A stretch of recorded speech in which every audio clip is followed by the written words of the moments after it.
deu o capítulo de número 21, expiação por uma morte cujo autor é desconhecido. Como nós sabemos, em Israel não poderia existir morte sem identificação e sem justificativa.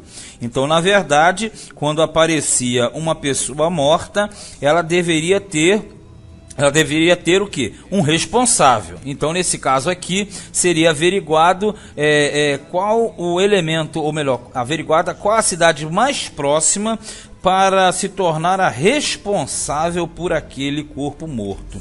Vamos ler 21. Quando na terra que te der o Senhor teu Deus, para possuí-la, se achar algum morto caído no campo, sem que se saiba quem o matou, então sairão os teus anciãos e os teus juízes e medirão o espaço até as cidades que estiverem em redor do morto. Vamos lá.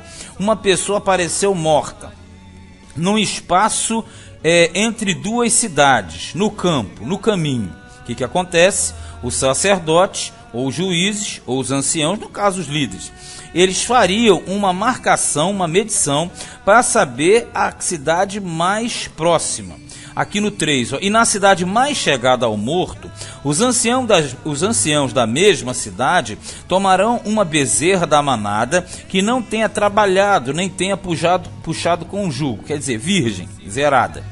E os anciãos daquela cidade trarão a bezerra até um vale áspero. Vale áspero quer dizer careca, seco, sem vegetação, que nunca foi lavrado, nem semeado, e ali naquele vale degolarão a bezerra. Você sabe que a bezerra aqui é o animal de expiação, e todo animal de expiação automaticamente ele simboliza Jesus Cristo como sacrifício.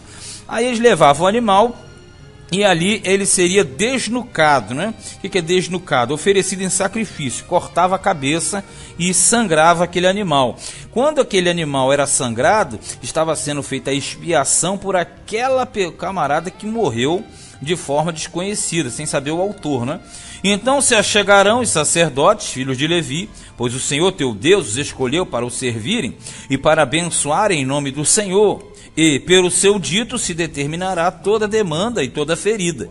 E todos os anciãos da mesma cidade, mais chegados ao morto, lavarão as suas mãos sobre a bezerra, degolada no vale, e protestarão e dirão: as nossas mãos não derramaram este sangue, e os nossos olhos não o viram. Isso aqui, na verdade, os anciãos simbolizam a cidade, né? Aquele povo, né?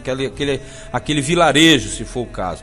E os anciãos, eles automaticamente lavavam as mãos sobre a bezerra, porque lavar as mãos é um ato justamente que simboliza o quê? A inocência. O elemento, quando lavava as mãos, ele estava dizendo que não tinha parte com aquilo ali. Então, na verdade, eles nem sabiam quem tinham matado, e nem, na verdade, tinham sido eles. Então eles estão dizendo: olha, nós não temos parte com isso, nós não derramamos esse sangue, nós nem vimos, nem sabemos quem foi que fez isso. Aí no 8, se propício ao teu povo Israel, que tu, ó Senhor, resgataste, e não ponhas o sangue inocente no meio do teu povo Israel, e aquele sangue lhe será expiado. Qual sangue? O sangue da pessoa que faleceu. Assim tirarás o sangue inocente do meio de ti, pois farás o que é reto aos olhos do Senhor. Veja bem, quando eles praticavam esse ato, estavam fazendo a expiação por uma morte cujo autor foi desconhecido. E você lembra bem, não havia derramamento de sangue sem justificativa. Agora, nesse caso aqui, quando o elemento aparecia morto, necessariamente você tinha que fazer uma expiação. Como não tem o elemento que matou, então você fazia o quê? O sangue do animal cobria. E nós já entendemos aqui por inferência, né? Não por referência, mas por inferência, que este elemento que tinha, digamos assim, ferido esse homem, ou de repente não o feriu, nós não sabemos como ele morreu, na verdade ele não seria digno de expiação, porque aí no caso ele não foi apanhado. Agora, caso ele fosse um autor que conseguiu fugir, mais cedo ou mais tarde ele morreria nas mãos de alguém. Isso aí com certeza, porque as expiações, elas deveriam acontecer, e uma hora ou outra ele morreria com certeza, porque Deus faria a morte chegar ao mesmo. Mas no caso nessa situação, o morto seria responsabilidade daquela cidade mais próxima aonde o cadáver apareceu, porque ele teria que ter um responsável que fizesse expiação por ele. Já a partir do versículo 10, aí já muda de assunto, falar acerca da mulher prisioneira. Isso aqui se trata de uma mulher que na guerra, durante a guerra, um israelita se encantava por ela e queria trazê-la para Israel. Aí tinha que fazer uma série de rituais aqui de purificação para que ela se tornasse mulher de um israelita. Versículo 10 diz assim: quando saíres a peleja contra os teus inimigos, e o Senhor teu Deus os entregar nas tuas mãos, e tu deles levares prisioneiros, e tu entre os presos vires uma mulher formosa à vista, e a cobiçares e a quiseres tomar por mulher, então a trarás para a tua casa, e ela rapará a cabeça, e cortará as suas unhas, e despirá a veste do seu cativeiro, e se assentará na tua casa, e chorará a seu pai e a sua mãe um mês inteiro. E depois entrarás a ela, e tu serás seu marido, e ela tua mulher. Vamos entender aqui. Esse critério, ele é usado somente para as nações lícitas, lembra? Não para as nações ilícitas, aquelas não podiam ter contato com aquelas mulheres.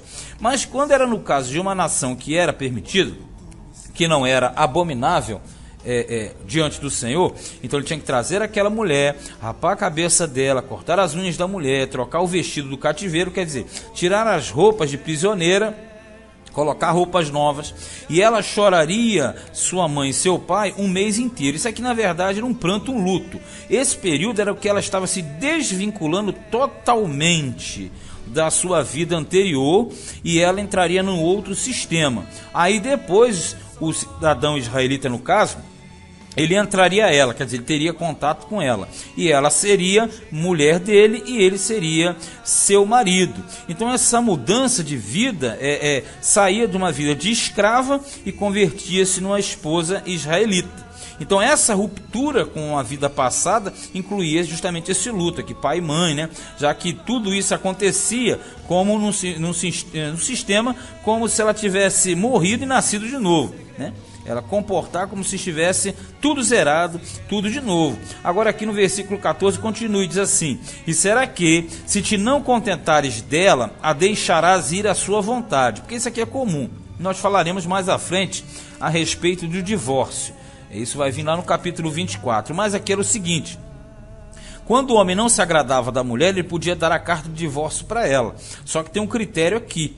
Aqui diz que deixarás ela ir livre, mas de sorte nenhuma, quer dizer, de forma nenhuma, a venderás por dinheiro, nem com ela mercadejarás, quer dizer, vender no mercado escravo, pois a tens humilhado. Veja bem, a mulher veio, ele a fez esposa, e depois que ele colocar ela fora, ele não podia usar com ela de uma maneira leviana, não poderia vendê-la como se vendia os escravos, não podia mercadejar com ela, porque ela estava sendo humilhada por ele. Então, na verdade, você sabe que no antigo Israel, a poligamia era considerada um costume normal, você sabe disso. Não é o fato inicial lá da criação, nós sabemos que isso entrou pela linhagem negativa de Caim. Mas uma coisa é certa, a poligamia era permitida. Mas, contudo, esses relacionamentos, eles apresentavam critérios, exigências de Deus, né? Era uma figura de um matrimônio normal. Então, mesmo tendo outras esposas, mas elas tinham que ter o devido respeito, ainda que não fosse o plano inicial.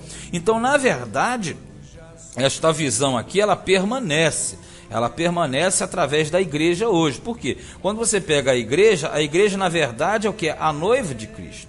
Então a noiva de Cristo, ela deve ter o respeito no caso do esposo, e vice-versa. E aqui, nessa cultura, a mulher também deveria ser valorizada. Se ele despedisse a mulher, ele deveria tratá-la com dignidade, com respeito. É o que é o exemplo dado no Novo Testamento através da Igreja de Cristo, né? Que é a unidade do casal, num sentido humano, mostrando que fidelidade de ambas as partes. Então, sempre uma questão do direito do juízo. Só que nos termos da igreja atual, você não vai trabalhar com a poligamia. Aí você trabalha com o sistema de matrimônio monogâmico. O que é monogâmico? Casamento entre homem e uma mulher, somente um casal. Esse é o critério da igreja. Agora, no critério do antigo Israel, você percebe que havia a liberação da poligamia. Então, a diferença entre o antigo e o novo, mas a fidelidade deveria ser respeitada. Diga-se de passagem, porque o adultério não era considerado em cima desses casamentos.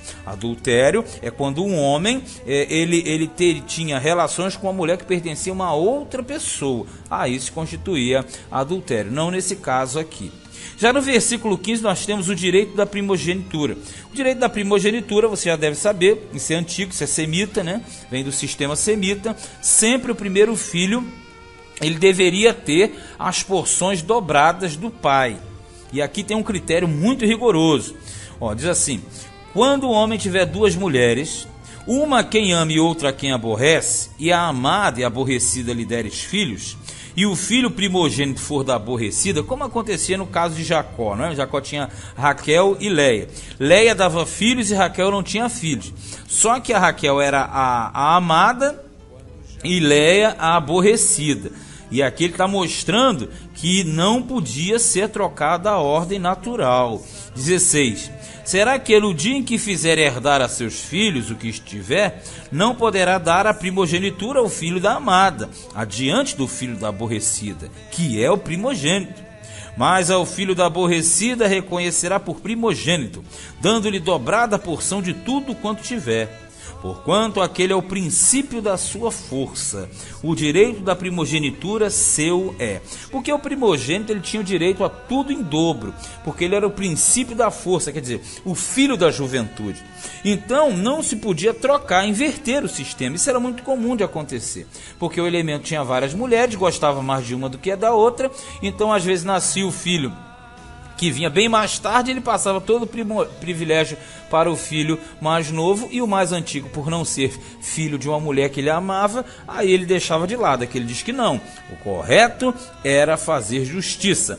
Claro que a questão das primogenituras às vezes eram quebradas, mas quem quebrava o sistema das primogenituras era somente Deus, quando ele realizava eleição no meio do seu povo para escolher, como era o caso dos filhos de Abraão, que não seria o primogênito, mas sim o filho de Abraão com Sara, Jacó e Esaú, que ele escolheu a Jacó e não queria Esaú, embora Esaú fosse primogênito. Isso tudo, Davi, que não era o primeiro, ele era o último, ele era o oitavo e foi escolhido para ser rei. Salomão, que não era o filho primogênito, era muito mais novo. Então eleição é outro papo, mas a eleição só acontece dentro de uma ordem divina, mas nunca partindo da vontade humana. Humanamente falando, os primogênitos deveriam ter seus direitos garantidos pela lei de Israel.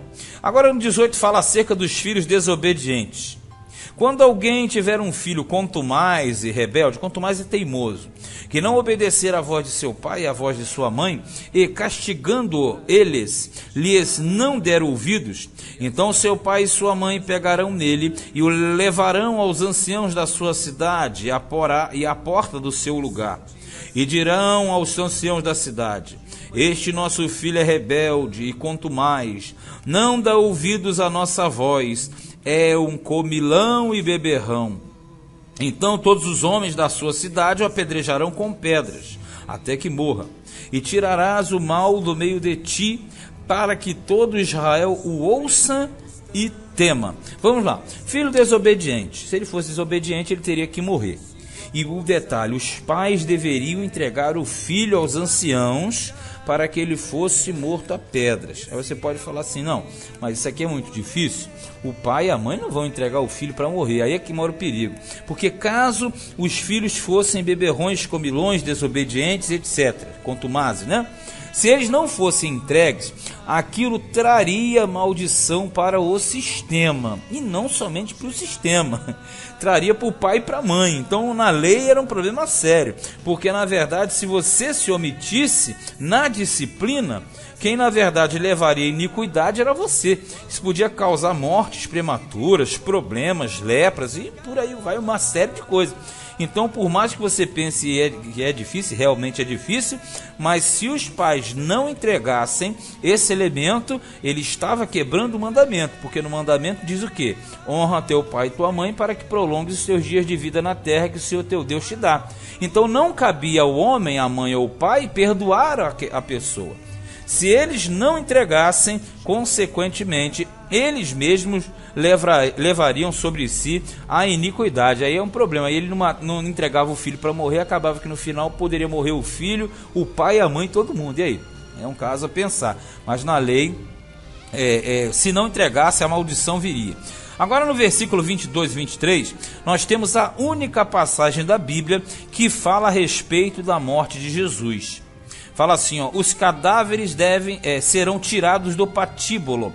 Patíbulo é o mesmo que madeira ou estaca.